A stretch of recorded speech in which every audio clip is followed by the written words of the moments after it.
Stand by. Hang on. Oh shit. Here we go. Okay, boys and girls. The old Vic's got a little miss in it. Just a little miss at, we'll say, under light throttle, top gear, converter locked. Dang, I cannot talk today. Anyway, what I have done is I've already put new coil packs in it.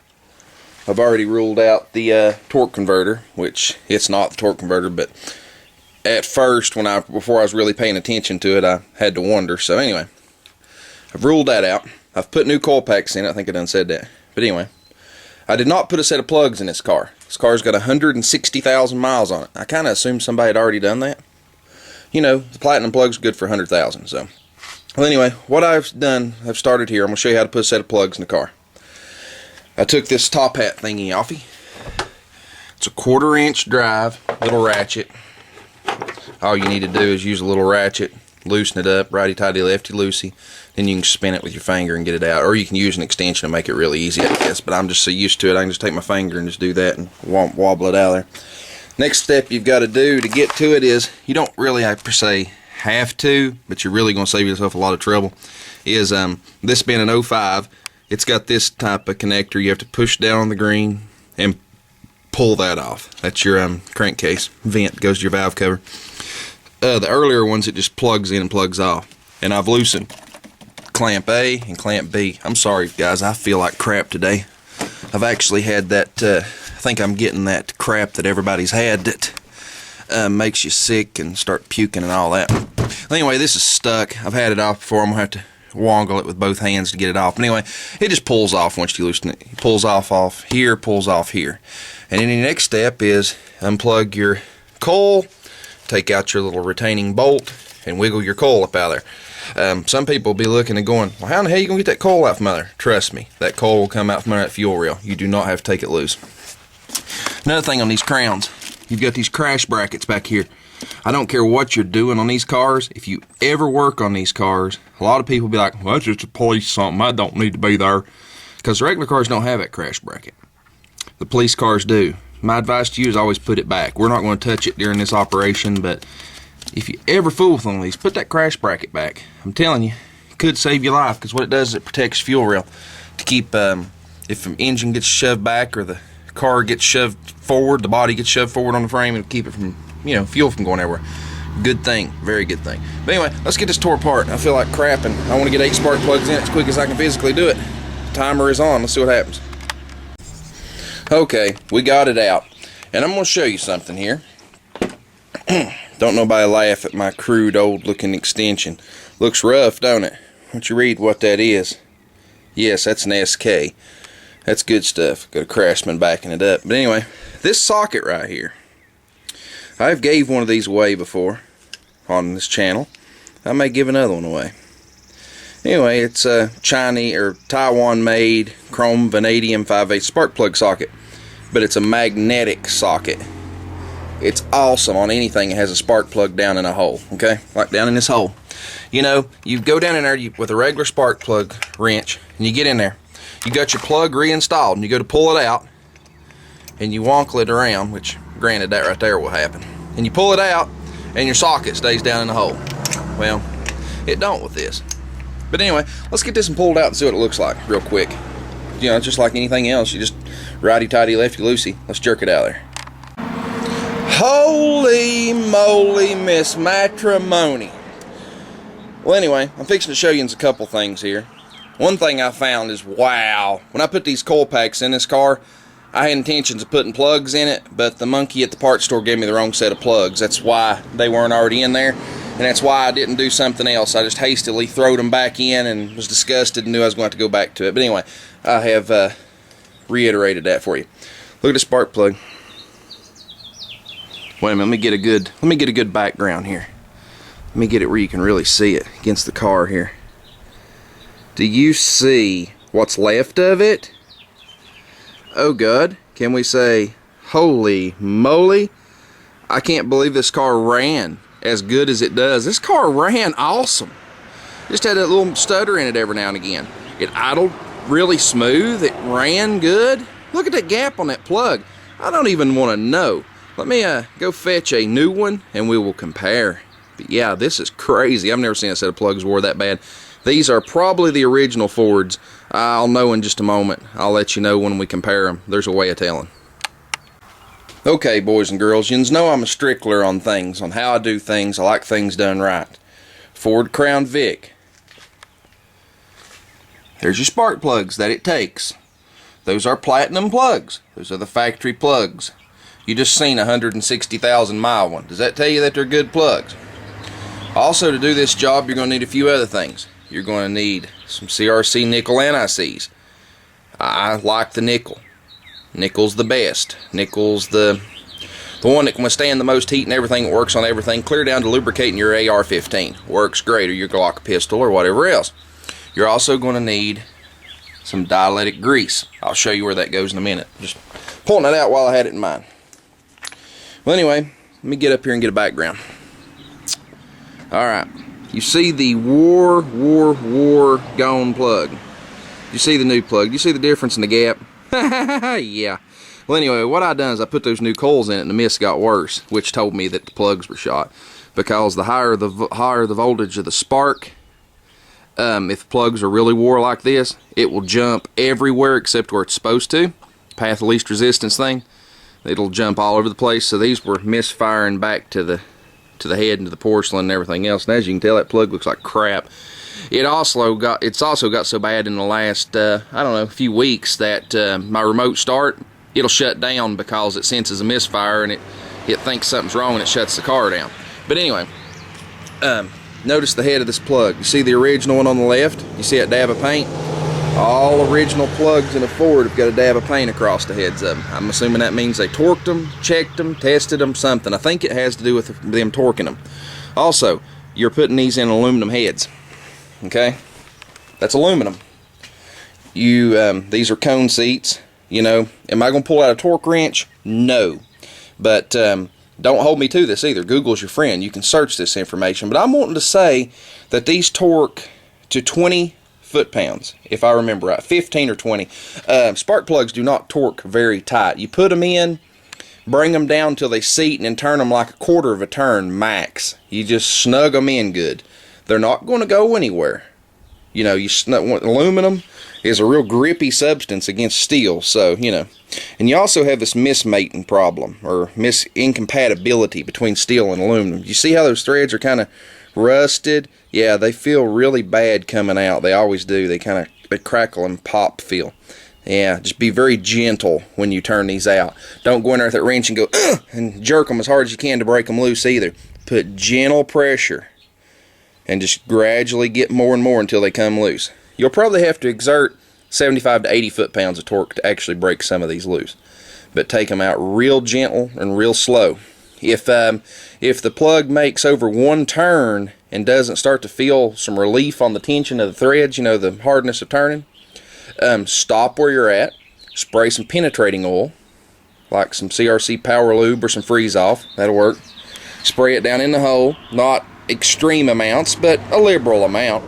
Go on to the next plug. Try it. And then, you know, maybe it should come out. Usually on one of these it's not been changed like this, you'll have one that's kind of aggravating that you'll spray and you'll leave it for last. And then it should come right out. But before you pull it out, screw it back in, then screw it back out. There's a reason for that. But anyway, as you can see, these right here are absolutely freaking shot. They are shot. I may autograph these. Who wants to buy them? $5 a piece. You can have some of Tow Wrecker's 160,000 mile Crown Vic Police Interceptor spark plugs autographed, $5 a piece in your mailbox. Yep. Let me know if you want them. But anyway, let's get on with this. I'll show you how I doctor these up before I put them in, but I need both hands. So anyway, hang on. Okay, here's what I like to do. As you can see, my nickel anti-seize is open. As you can see, my threads have nickel anti-seize down in the threads, but not on the out protruding edge. Well, there's a reason for this, or why. With a brush, you gop it on there, you glue it on, you go around and around it, and you wind up with a little too much on it because, you know, your brush has been gooping and glopping in that whole jar of good oopy goopy goodness. Well, anyway, when you get done, you slap it on there and you run your brush around and around and around it to try to get the excess off, which, you know, works pretty well. But if you really want to be neat and clean about it, you don't need a lot of this. Just take your little shop towel, wipe around it, and wipe off just the outside. The threads are full. When you start these threads into the threads, trust me, everything will be coated as it gets down in there. If you had more than this on there, you're just wasting product. It's not going to hurt anything. But I've also done something here on purpose that is wrong. Had anybody picked this out yet? So I'm talking about anti-seize. I did this on purpose, so don't anybody give me grief.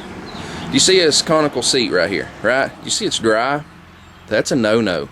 That's actually an area that needs some goopy goop on it, and we're going to goop it, and we're going to install this plug. Like I said, tighten it down until it bottoms, until you feel it get, you know, stop turning easily. Basically, screw it in by hand until you can't turn it no more by hand. Then put the ratchet on it, and then just snug it up. Go no more than a quarter of a turn. You know, like say from, you know, o'clock to 15 after, max. But like I said, you're wanting to go 15 to 20 foot-pounds. Absolute dead, absolute maximum.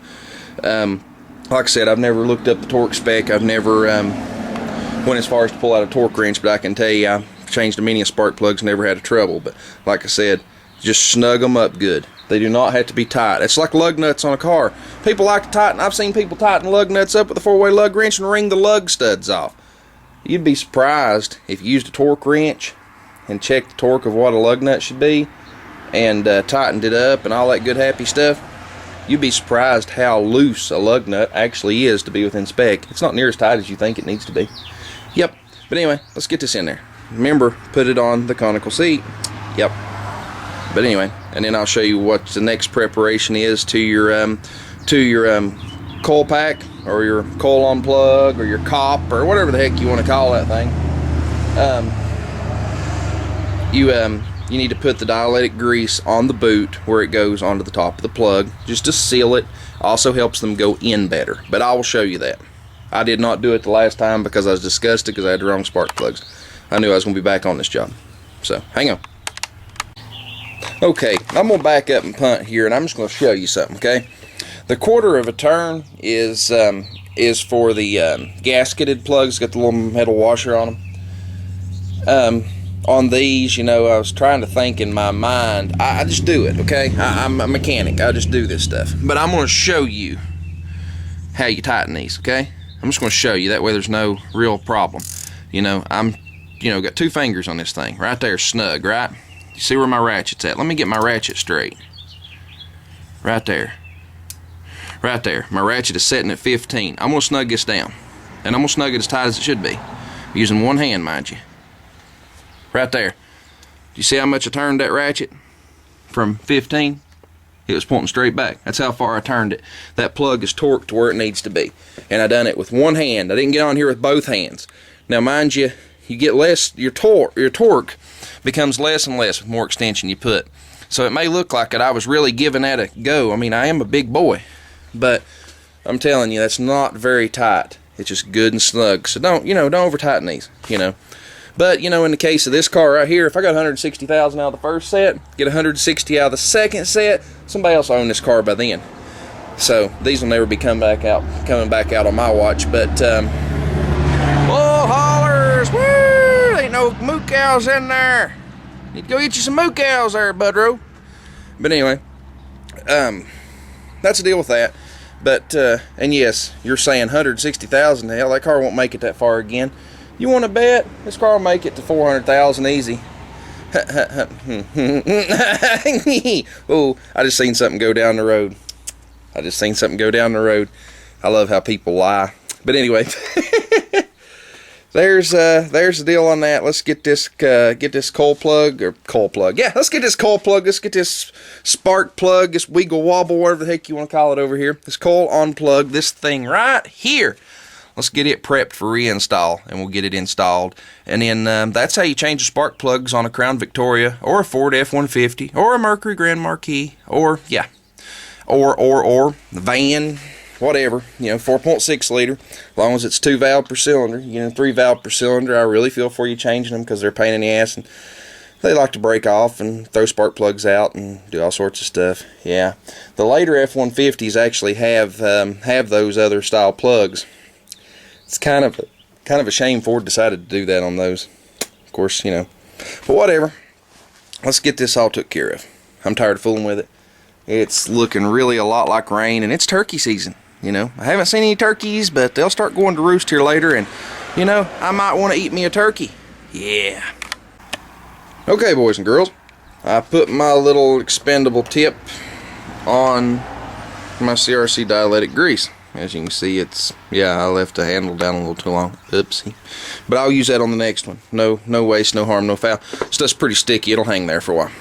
Well, anyway, you put a little bit, if you see that ridge right here, you put a little bit around it to smooth it up. You can see it's on my glove where I've been holding it. And as you can see down inside there, you see I've got a little around the tip. Then there's a little blob right down here in the center of that spring, just a little blob. Well, I've got a little trick on how I do this, and I'm going to have to hold the camera in my mouth to show you this because I don't have a tripod out here. But I'm going to show you how I do it. And it's a pretty neat process. You already have the tools out, and it really does just distribute it well.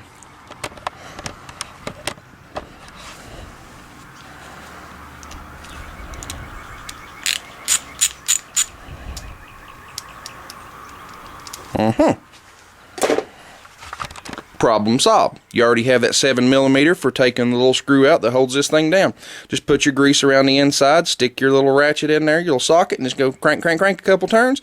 Distribute it perfectly around the inside so it'll slide right down the plug. You want a little dollop there on the head because you don't want the conductor on the top of the spark plug to rust, which it shouldn't. You want it sealed, good seal, so a little dollop. I may have just a hair too much in there for what's necessary, but it's not going to hurt anything. Then a little around this top right here, which I've pretty much rubbed off. I need to apply a little more, and this thing will just go thump right in there. Pretty as you please, right down, put the little screw in it, we're done. I just got to figure out what I do with my little screw. It's here somewhere. Hang on. Well, okay, I put a little more of the little looby goopy around the top of the boot where it goes down in through the hole, down into the head. That helps you install it. It helps seal out water. It helps seal out dirt. It helps seal out engine oil, because you know, if you get a valve cover leak or something, you can get oil down in there. Antifreeze. I have seen the intakes on these, especially at the front here, ooze a little bit and get down in those holes, which this car doesn't have that problem, but I have seen it happen. That'll help prevent it getting down in there. So that's some pretty sticky, goopy stuff. It works real well. The original ones are actually goopied with a similar substance. But this right here is one of the neatest things you can have in your toolbox to put on bulbs, things to that nature. This will not hurt rubber items. So you can use this to get O-rings and stuff on. You don't want to use axle grease or motor oil to do that. I'll show you something else that's really good on seals and stuff. A lot of people don't think of. Let me see if I can find it. Right here it is. And as you guessed, once again, another CRC product. It's brake system grease. Okay, this right here works good on O-rings. See, rubber compatibility standards. This works good on O-rings, like if you put in a new wheel seal in the rear end of one of these cars. You get that rubber seal, and you need to lube it up before you put it into service. This stuff is good and sticky. It's white, so it's easy to see, and this works good for that. But I'm totally off subject, but you know, I'm just trying to give y'all some food for thought here. You got to be real careful what you put on rubber. I guess what I'm trying to make a point, because you can take, if you don't believe me, take a spark plug boot and rub you a big old dollop of grease on it. Just axle grease, wheel bearing grease, whatever you want to call it. I call it axle grease, but wheel bearing grease. Rub you a big old dollop on it, and just see how long it lasts. Yeah, it don't last very long. It'll eat it right up. You know, and you're going to say, well, you've got rear end grease and stuff in your rear end if you're doing a rear end seal. Yeah, you do. They're a different type of rubber. But, you know, it depends on what you're fooling with. I mean, it really does. Sometimes you're messing with rubber, say, you're messing with this rubber right here. You know, some of these cars, the earlier ones, the shafts turned. You know, and they did turn against rubber. And they'd make a high-pitched squeal. You can put a little of that brake grease under that and solve that problem. I don't know what's up with this car, but we're going to catch it as it goes by because it's a bit strange. It keeps driving up and down the road. I don't like it when people drive up and down the road, up and down the road, up and down the road. It's a bit spooky. Let's see if I can zoom in and just connect a tag number with the car. There you go. You know, you never know. You never know what somebody's up to. I don't know. The horses are not really outside, so I don't know what they're doing. I'm going to keep an eye on these people. There's some elderly people down there. They're messing with a mailbox. I don't know if they live down there or not. I'm gonna see where they go. Be the good neighbor. Okay, I'm coming back here just to make a little statement about something you can get a kick out of. We're going to pull up, let me grab one of these old spark plugs. I mean, I've done put the one I was putting in, but anyway, old spark plug. Okay, I took a set of plugs out of a female friend of mine's car to try to help her out. Her car was missing, throwing a code. Well, I pulled the plugs out, cleaned the plugs, looked at the plugs, checked the plugs. Plugs were fine. Well, I put anti-seize back on them, put them back in. Well, told her she had a bad coil, which she did. She had a bad coil. She had to get one at something we couldn't get at an auto parts store. Actually, I had to go to the dealer and get it because the car was so new. And it was one of these deals where she drives so many miles. It was out of warranty, and it was probably one of the very few in the country that was out of warranty yet. But anyway, her grandfather went to put it in. He pulls the plugs out because he wanted to check them. He's like, well, I don't want this guy putting all this grease on these plugs for, all this nasty grease. Cleaned them up, carburetor cleaned them, spotless clean. He even went as far as to clean the threads, squirted carburetor cleaner down in the engine, which is not really good, to clean the threads, to get it all out and put the plugs back in. Okay, 2 years later, car started missing again. She brought it to me. Well, this old guy had took all the protection off the threads of the plugs. And she had told me about this, and I just kind of laughed about it at the time. But I actually put them in a media sandblaster, a sandblast cleaner for spark plugs. Some of you older guys will know what I'm talking about. It works off an air hose, you stick them in and blow them off. Cleans them up real good, glass bead. Well, that's what I did to them. So it took all the anodizing off the threads. Yeah, they didn't come back out of that motor. She drove that car missing, and she finally traded it because you wasn't going to turn them out. You'd have wrung them off or something of that nature. So needless to say, anti-seize is important. I just thought that was a good little story to tell, but I kind of thought it was funny. He went through extra efforts to get rid of all the anti-seize that I put on him, because he's like, I don't know why I put all this grease on here for. Sometimes stuff done in days gone by and stuff done today, there's a little difference between aluminum heads and cast iron heads. I wouldn't be afraid to put this plug in a cast iron head, dunk it in salt water for 6 months, and then probably still be able to get it out without putting anything on it. But it's not going to come out easily. But you do it in aluminum, forget it, it'll never come out. That's one thing I hate about it. I hate, but I like about these Ford 4.6s is, for one, the plugs are in a weird place down the top. I hate that. But I also like the fact, they're protected from the environment. Look at the heads of these. They're not rusted. Imagine if this was up north and they was hanging out the side of a block like a 302. They'd have been rotted off in 160,000. This is an 05 model car. That's 9 years. Yeah, they'd have been rotted clear off the block. We'd been drilling them out. Done that before. But anyway, enough of this spark plug crap. Just remember to use your good CRC anti-seize, and it ain't grease. That is not grease, people. You old fogies, not grease. Bye. Okay, it's got 8 brand new spark plugs in it, and boy did those plugs look rough. Y'all seen 1 or 2 of them in this little short video, but yeah, there was some that was wore clear down to the insulator. Yeah, they were pretty bad. Let's see if it'll start. If I done something right, it should start right up. 160,000, 310. Let's see if it starts. Get my hand on the switch. Starts right up. Sounds pretty good. We get a little putter. I put a little penetrating oil down one cylinder, see if we get a little putter or smoke. Nope, not seeing any putter or smoke. I figured we would, because I had one. There it is. See the little putter or smoke? Told you we'd get a little putter or smoke. Of course, it is kind of cool out here. It may just be steam too, but yeah, because I bathed one down that was a little hard to turn, so it could be either one. It's about 42 or so out here, so that could just be steam. But anyway, it seems like she's running pretty darn good to me. Hopefully it takes care of my little miss. I think I'm going to take it for a little drive. It sounds pretty good. Being fly by wire, I can't reach over and go, nah, don't work that way. Have to use your foot. Kind of sucks, but that should, by the looks of those plugs, this thing should run really good now.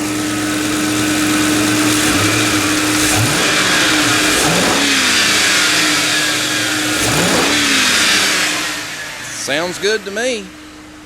So this thing should run a whole lot better. But anyway, we'll go test drive it. There's no point in doing it on camera, but by the looks of those plugs, I know that's my problem. I don't even have to ask the question, was that my problem? Yes, that was my problem. Let's make sure that I didn't leave something unhooked. Make sure I don't have a check engine light. I hate check engine lights. No check engine light, no lights, no nothing. Everything's good, so.